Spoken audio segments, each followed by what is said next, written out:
Raimundo Tatiana. Boa noite, todo mundo. Antes da gente começar a entrar na nossa temática específica, vamos só relembrar um pouquinho quais foram os nossos passos até hoje. Né?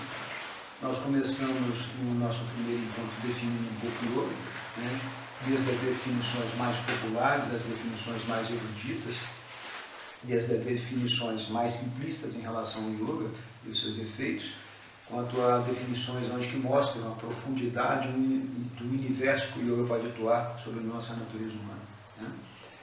Depois a gente pensou um pouquinho sobre as origens do yoga, trabalhamos as origens do yoga no universo mítico, buscamos também as origens do yoga no universo histórico, né, arqueológico, antropológico.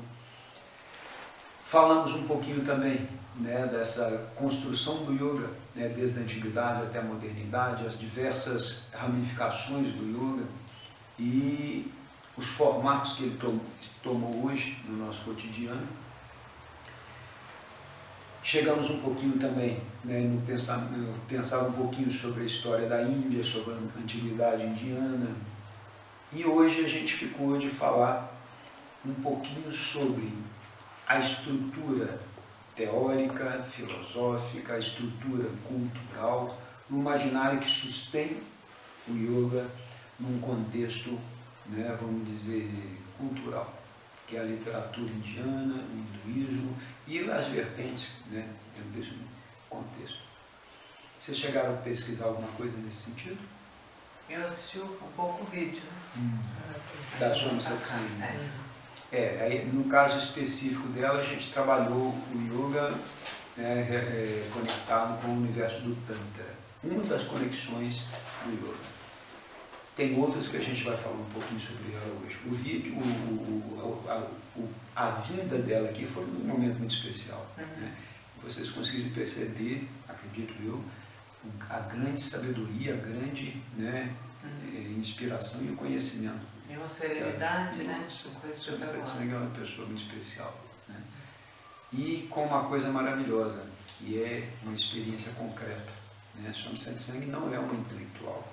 Apesar de ser uma pessoa de um nível de expressividade, de um nível de raciocínio, um nível de pesquisa, ela tem livros maravilhosos sobre textos antiquíssimos que assim de deixar qualquer um de queixo caído. As interpretações dela, né, toda a linguagem dela, apesar de não ser uma intelectual dentro do contexto, né, que é visto no intelectual, é uma pessoa que, nossa, tem uma sabedoria maravilhosa. Então, quem você assistiu um pouquinho? Alguém mais assistiu? Bacana.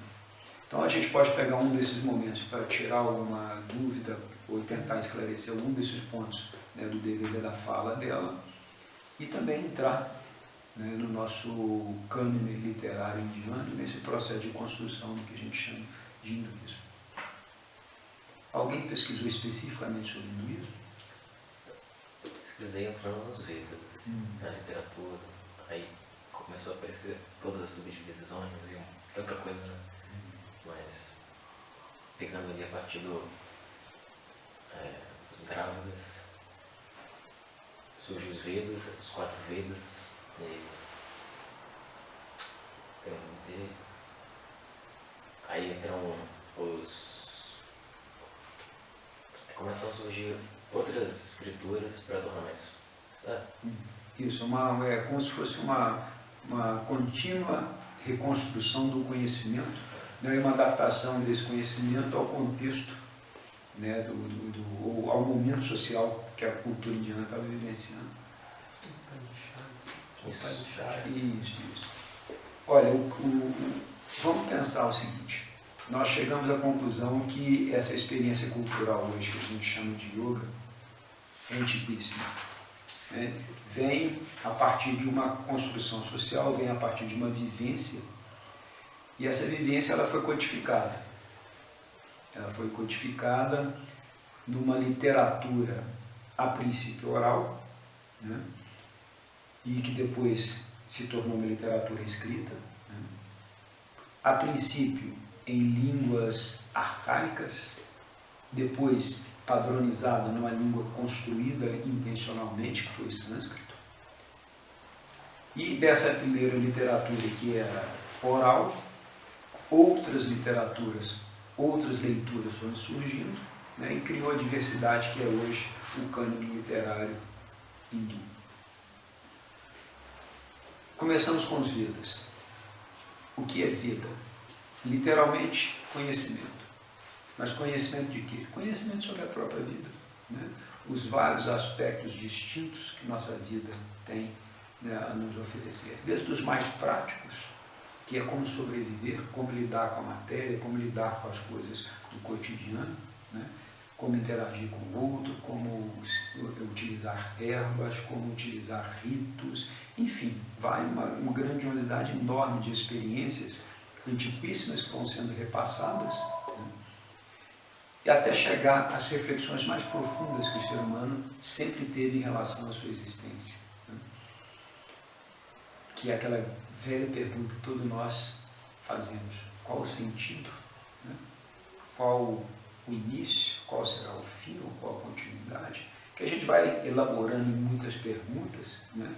E vai tentando responder, construindo filosofias, construindo religiões, construindo crenças, né? Ou às vezes eliminando isso tudo também. Então, esse é o processo inicial, né? O ser humano foi codificando a sua sabedoria e foi transmitindo isso para novas gerações. Claro, de geração para geração, vão mudando as necessidades, vão mudando as linguagens, vão mudando as experiências. Isso vai sendo